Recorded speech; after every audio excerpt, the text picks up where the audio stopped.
Operation सिंदूर के तहत भारत की सेना ने पाकिस्तान को हर मोर्चे पर करारा जवाब दिया, जिसका जिक्र हर कोई कर रहा है।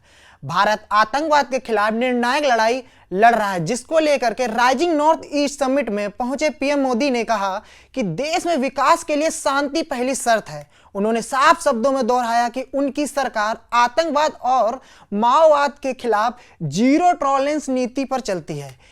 किसी भी क्षेत्र के विकास के लिए सबसे जरूरी है शांति और कानून व्यवस्था। आतंकवाद हो या अशांति फैलाने वाले माओवादी, हमारी सरकार जीरो टॉलरेंस की नीति पर चलती है।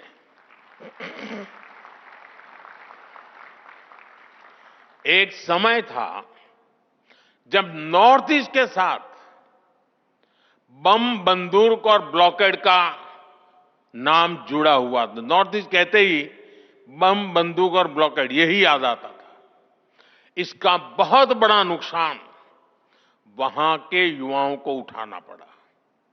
उनके हाथों से अनगिनत मौके निकल गए। हमारा फोकस नॉर्थ ईस्ट के युवाओं के भविष्य पर है। इसलिए हमने एक के बाद एक शांति समझौते किए, युवाओं को विकास की मुख्य धारा में आने का अवसर दिया। पिछले 10-11 साल में 10,000 से ज्यादा युवाओं ने हथियार छोड़कर शांति का रास्ता चुना है। 10,000 नौजवानों ने। आज नॉर्थ ईस्ट के युवाओं को अपने ही क्षेत्र में रोजगार के लिए, स्वरोजगार के लिए नए मौके मिल रहे हैं। मुद्रा योजना ने नॉर्थ ईस्ट के लाखों युवाओं को हजारों करोड़ रुपए की मदद दी है। एजुकेशन इंस्टीट्यूट्स की बढ़ती संख्या नॉर्थ ईस्ट के युवाओं को स्किल बढ़ाने में मदद कर रही है। आज हमारे नॉर्थ ईस्ट के युवा अब सिर्फ इंटरनेट यूजर नहीं, डिजिटल इनोवेटर बन रहे हैं। 13,000 किलोमीटर से ज्यादा optical fibre, 4G, 5G coverage, technology में उभरती संभावनाएं। नॉर्थ ईस्ट का युवा अब अपने शहर में ही बड़े बड़े स्टार्टअप शुरू कर रहा है। नॉर्थ ईस्ट भारत का डिजिटल गेटवे बन रहा है। साथियों, हम सभी जानते हैं कि ग्रोथ के लिए, बेहतर फ्यूचर के लिए स्किल्स कितनी बड़ी रिक्वायरमेंट होती है। नॉर्थ ईस्ट इसमें भी आपके लिए एक फेवरेबल एनवायरनमेंट देता है। नॉर्थ ईस्ट में एजुकेशन और स्किल डेवलपमेंट इकोसिस्टम पर केंद्र सरकार बहुत बड़ा निवेश कर रही है। बीते दशक में 21,000 करोड़ रुपए से ज्यादा नॉर्थ ईस्ट के एजुकेशन सेक्टर पर इन्वेस्ट किए गए हैं। करीब 850 नए स्कूल बनाए गए हैं। नॉर्थ ईस्ट का पहला एम्स बन चुका है। 9 नए मेडिकल कॉलेज बनाए गए हैं। 2 नए ट्रिपल आईटी नॉर्थ ईस्ट में बने हैं। मिजोरम में Indian institute of mass communication का कैंपस बनाया गया। करीब 200 नए skill development institute north east के राज्यों में स्थापित किए गए हैं। देश की पहली स्पोर्ट्स यूनिवर्सिटी भी नॉर्थ ईस्ट में बन रही है। खेलो इंडिया प्रोग्राम के तहत नॉर्थ ईस्ट में सैकड़ों करोड़ रुपए के काम हो रहे हैं। दूसरी ओर दिल्ली के विज्ञान भवन में बीएसएफ के एक कार्यक्रम में गृह मंत्री अमित शाह ने ऑपरेशन सिंदूर की सफलता का जिक्र करते हुए कहा, भारतीय सेना ने पाकिस्तानी आतंकी ठिकानों को नस्तानाबूद कर दिया। यह ऑपरेशन पीएम मोदी के उस वादे का सबूत है जिसमें उन्होंने आतंकवाद को करारा जवाब देने की बात कही थी। ऑपरेशन सिंदूर की इस ऐतिहासिक सफलता पर रिलायंस इंडस्ट्री के चेयरमैन मुकेश अंबानी ने भी पीएम मोदी को बधाई दी। उन्होंने कहा कि यह सफलता पीएम मोदी के दृढ़ संकल्प और भारतीय सशस्त्र बलों की बेजोड़ बहादुरी का परिणाम है।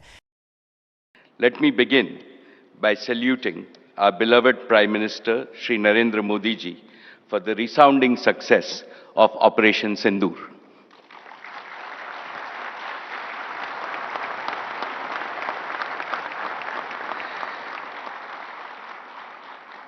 This success is a shining testament to his steely resolve and to the unmatched bravery of our armed forces. Friends, I also warmly congratulate Shri Jyotirajy Scindia ji for crafting this transformational platform. The 8 states of Northeast are rightly called Ashtalakshmi.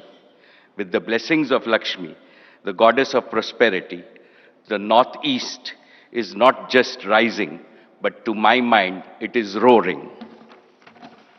In the near future, I can clearly see this region replicating the miracle achieved by neighboring countries like Singapore, Malaysia, and Vietnam.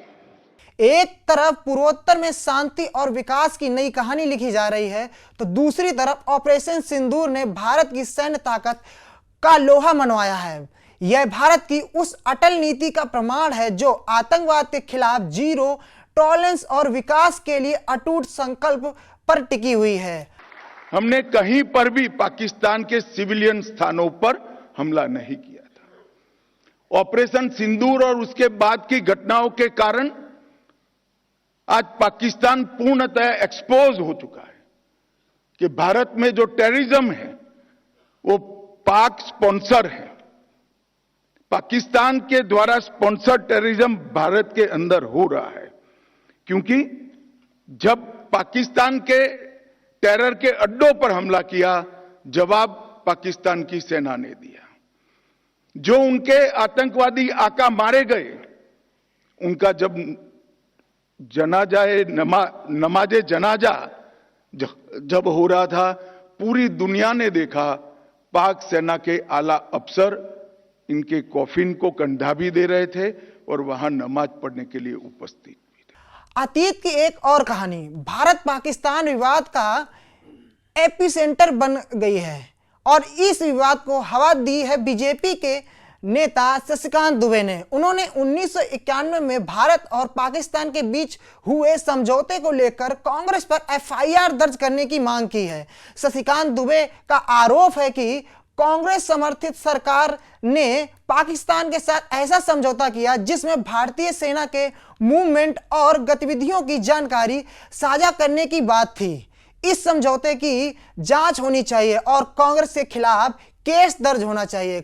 1947 से पाकिस्तान को हम आतंकी राष्ट्र मानते हैं।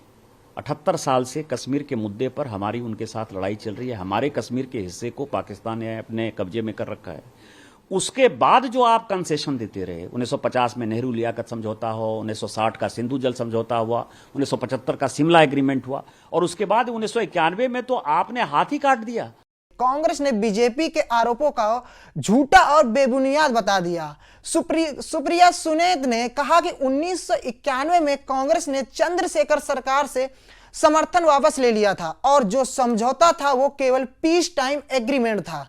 इस बहस को और हवा दी बीजेपी नेता प्रदीप भंडारी के ट्वीट ने, जिसमें उन्होंने राहुल गांधी पर गंभीर आरोप लगाए। उन्होंने लिखा कि राहुल गांधी का रिमोट कंट्रोल पाकिस्तान के हाथ में है। राहुल गांधी द्वारा भारत से पाकिस्तान को ऑपरेशन डिटेल साझा करने की बात करने के पीछे एक पैटर्न है।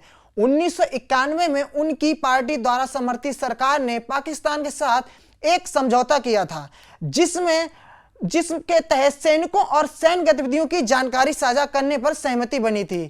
इंदिरा गांधी द्वारा पाकिस्तान को परमाणु तकनीक साझा करने की इच्छा से लेकर नेहरू जी द्वारा जम्मू कश्मीर में पुंछ और उसकी पाकिस्तान को देने की सहमति तक नेहरू गांधी वाडा परिवार का दिल आखिरकार कहां बसता है। असलियत ये है कि ये अग्रीमेंट पीस टाइम के लिए किया गया था, जिससे हमारी थल सेना, नौसेना और वायुसेना का अगर कोई मूवमेंट हो तो दोनों देशों में कोई गलतफहमी ना पैदा हो। ये पीस टाइम अग्रीमेंट है।